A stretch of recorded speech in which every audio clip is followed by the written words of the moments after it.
Assalamualaikum.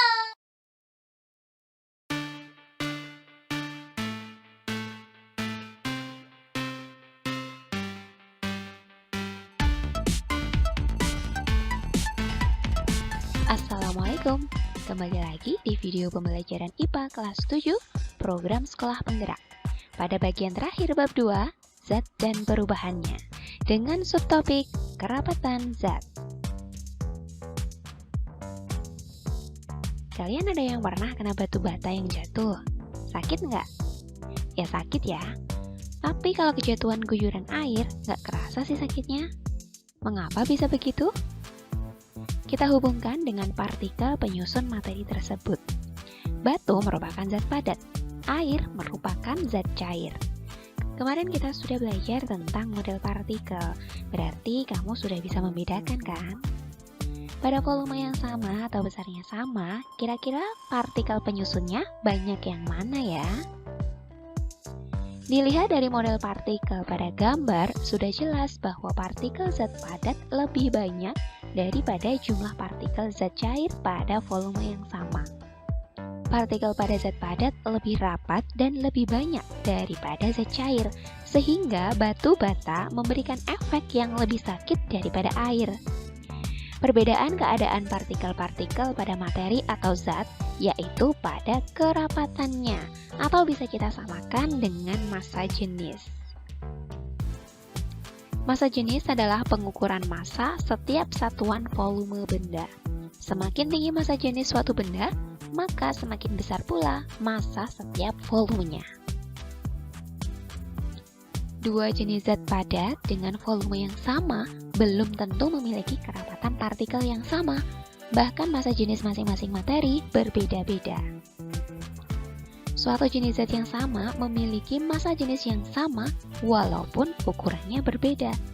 Misal, gelas kaca yang dibentuk seperti gambar sebelah kiri memiliki massa jenis yang sama dengan gelas kaca yang dibentuk seperti gambar sebelah kanan, walaupun beda bentuk dan ukuran. Perhatikan gambar berikut ini. Ada 3 buah benda yang merupakan zat yang berbeda-beda ditimbang dengan neraca, menunjukkan hasil massa yang berbeda-beda. Coba bandingkan, mana yang memiliki partikel penyusun yang paling rapat? Mana yang memiliki massa jenis yang paling besar? Pada ukuran yang sama, benda yang memiliki massa paling besar berarti jumlah partikelnya paling banyak. Karena ukurannya sama, maka jika partikelnya lebih banyak, berarti susunannya paling rapat kan? Nah, sudah bisa menyimpulkan mana benda yang massa jenisnya paling besar?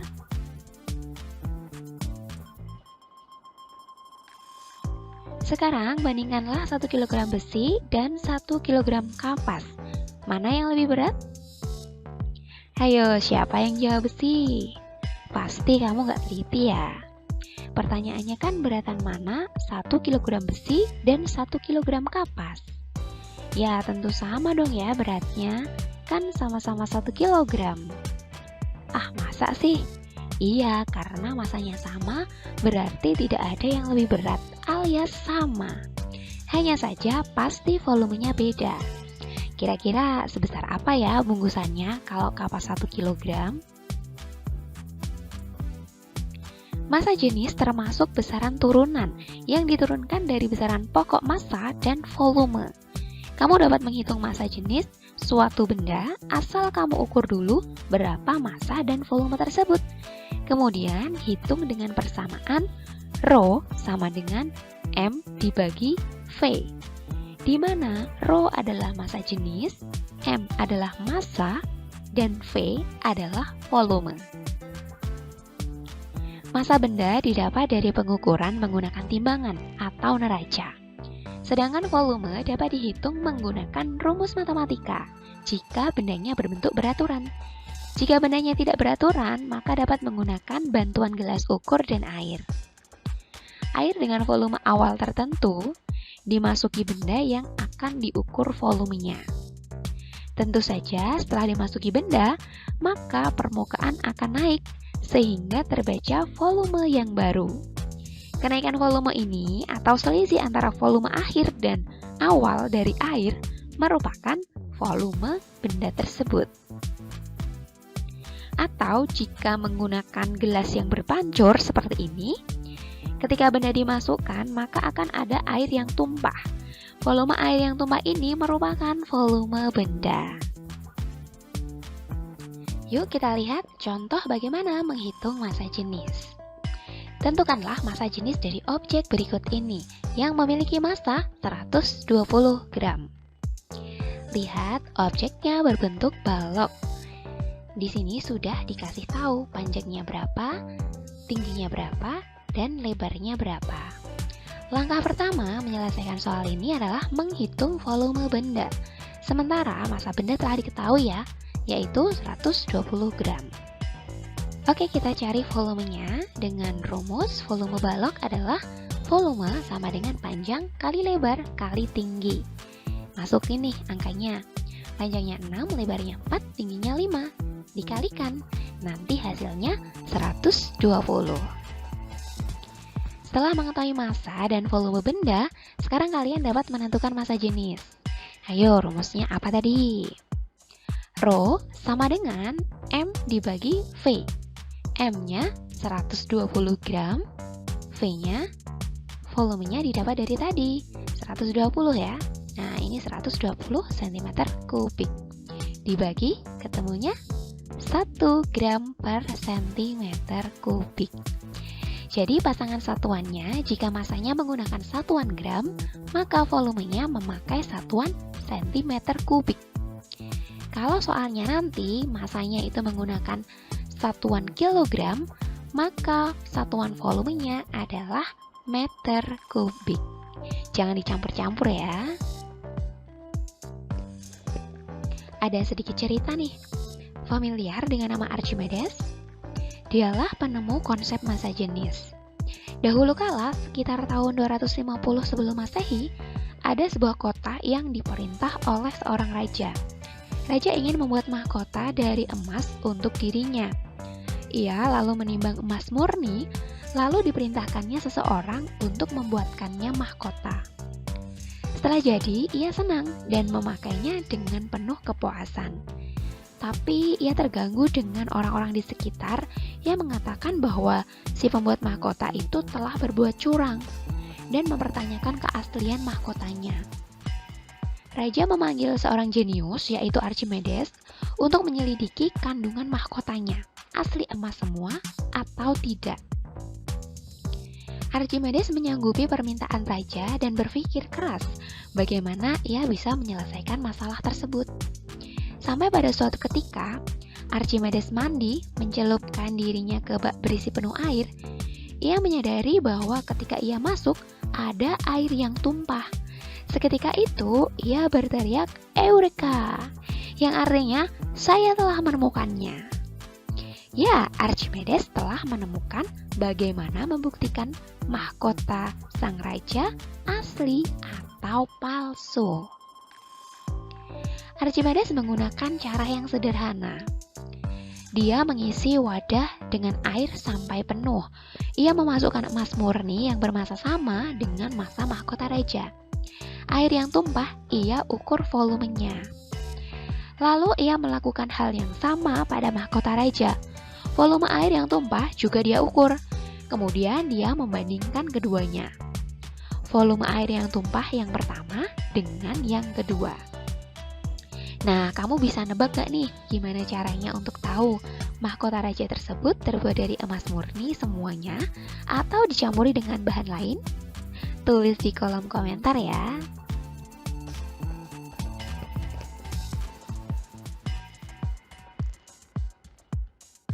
Oke, kita lanjut. Wih, pernah gak nih kamu mengapung di kolam renang seperti ini? Kalau pengen bisa seperti ini, kamu bisa piknik ke Yordania. Kunjungilah Laut Mati. Ada yang berminat? Kok bisa sih mengapung kayak gitu? Biasanya kalau kamu masukin batu ke air, batunya tenggelam kan ya? Terus kalau kayu dicemplungin ke air, akan terapung. masih terkait dengan kerapatan partikel. Masih ingat kan? Semakin rapat partikel penyusun, maka massa jenis semakin tinggi. Jika massa jenis benda lebih besar daripada massa jenis cairan, maka benda akan tenggelam. Jika massa jenis benda lebih kecil daripada massa jenis cairan, maka benda akan mengapung. Dalam hal ini berarti massa jenis batu lebih besar daripada massa jenis air, sehingga batunya tenggelam. Sedangkan massa jenis kayu lebih kecil daripada massa jenis air, sehingga kayu dapat mengapung. Tapi perlu dicatat ya, ada beberapa jenis batu yang bisa mengapung di permukaan air, dan ada beberapa jenis kayu yang bisa tenggelam di dalam air. Dari penjelasan ini, kamu dapat menganalisis kenapa tadi orang bisa mengapung di laut mati. Padahal biasanya orang kalau tercebur di air bakalan tenggelam kalau nggak bisa berenang. Laut mati sebenarnya bukan laut, melainkan danau. Karena saking besarnya, makanya dinamakan laut. Laut mati memiliki air yang kandungan garamnya sangat tinggi. Penguapan selalu terjadi, namun garam dan mineral tidak ikut menguap karena titik didih garam lebih tinggi daripada air. Air danau juga tidak mengalir kemanapun, sehingga kandungan garam sangat tinggi. Karena kandungan garam tinggi, makhluk hidup tidak bisa bertahan hidup. Mungkin karena ini kali ya, makanya danau tersebut dinamakan Dead Sea atau Laut Mati. For your information, massa jenis air laut mati adalah 1,24 gram per cm kubik dan massa jenis tubuh manusia adalah 0,985 gram per cm kubik. Wah, pantas saja manusia bisa ngapung nih di laut mati. Perbedaan massa jenis tidak hanya terjadi pada padatan yang dicelupkan ke dalam cairan. Bisa juga terjadi pada dua atau lebih jenis cairan seperti gambar ini nih. Karena cairan-cairan tersebut memiliki massa jenis yang berbeda-beda, maka cairan tersebut terpisah dengan urutan tertentu, tergantung kerapatannya. Cairan yang partikel-partikelnya paling rapat akan berada di lapisan paling bawah, dan cairan yang paling renggang partikelnya akan berada di paling atas. Siapa dulu waktu kecil suka sama balon? Atau sekarang juga masih suka? Balon yang kamu tiup nggak bisa terbang seperti ini ya. Balon-balon yang bisa terbang atau melayang di udara karena diisi oleh gas helium. Gas helium memiliki kerapatan partikel yang lebih kecil daripada kerapatan udara di sekitar.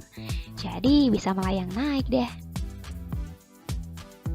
Itu tadi peristiwa-peristiwa yang berhubungan dengan kerapatan partikel yang menyusun suatu zat. Menarik bukan? Sampai jumpa di video berikutnya. Bye-bye.